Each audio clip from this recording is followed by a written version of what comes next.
And if you look around you, you will notice that everything in nature and every single person, every part of the beautiful created world is in fact one of a kind. So why shouldn't you be? And why shouldn't the work you do be also? Welcome back to my channel. It's Sam from thesamanthawild.com, and I'm so happy you're here, and such a big thank you to all of my new subscribers, and a big thank you to all of my old subscribers too. I have been getting ready for my holiday open studio, which is happening tomorrow, and I've been working very hard on all kinds of different pieces. Actually, I was wearing one new scarf, but I seem to have taken it off. But I want to share with you some of the inspiration behind my little tapestries.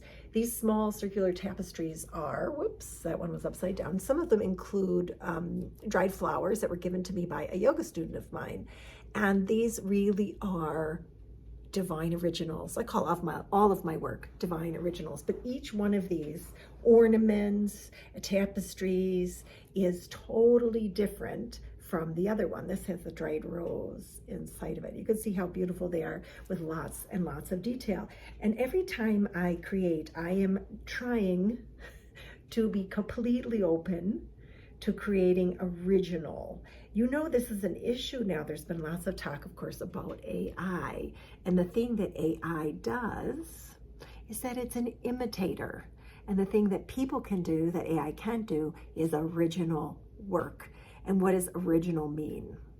Well, some of us seem to be a very bit lost in our creating and making and just doing a lot of imitating, which is great. You can learn a lot, right? You can copy other people and figure things out and learn your way through it. But what you really want to do is look for your original voice, your divine original voice. Now, the best way to be somebody who creates divine original pieces, or who's really putting out powerful original work, unlike any other work, right? As different as this one is from this one, that's how different you are from another creator, artist, or crafter, or human being.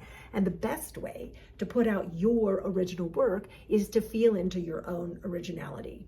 And the truth is, a lot of us growing up as kids, we were told, don't be like that, or change, or you're too much, or you're not enough, or be different.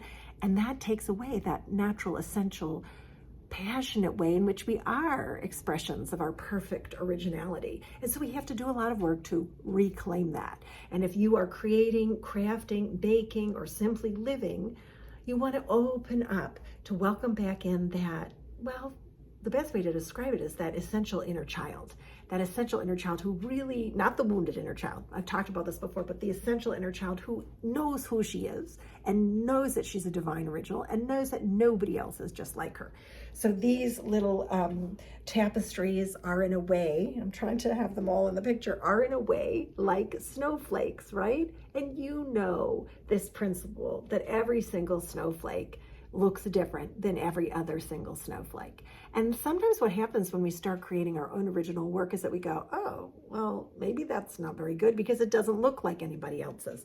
To be honest, I don't see a lot of things that look like what I create as a weaver. I really don't.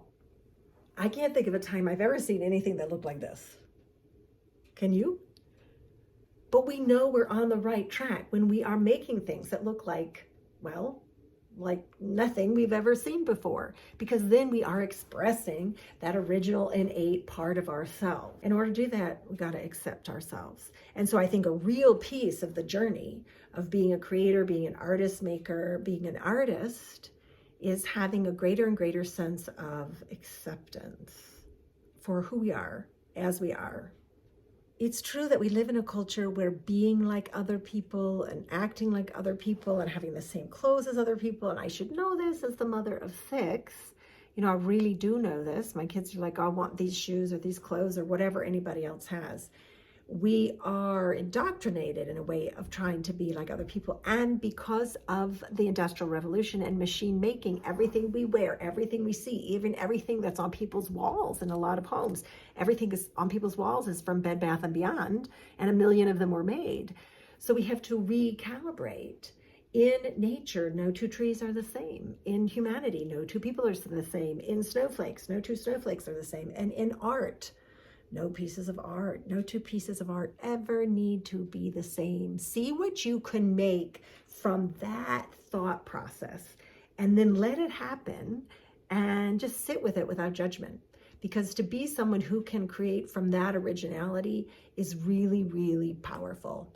And maybe it'll make you $1 million, maybe it won't. But what it will do is put you in touch with something even more valuable than all the riches and all the money in the world. And that is your true nature and your authenticity. So that's all I'm going to do today, because I got a lot on my agenda to get ready again for tomorrow's holiday open studio, which is in my home studio at my home in Hadley, Massachusetts. And then tonight I'm going to a Saori reception for a Saori fiber art show. If you don't know Saori, I'll link to that below. It's a very inspired way of weaving. So until then, I hope that you are off to do something really original.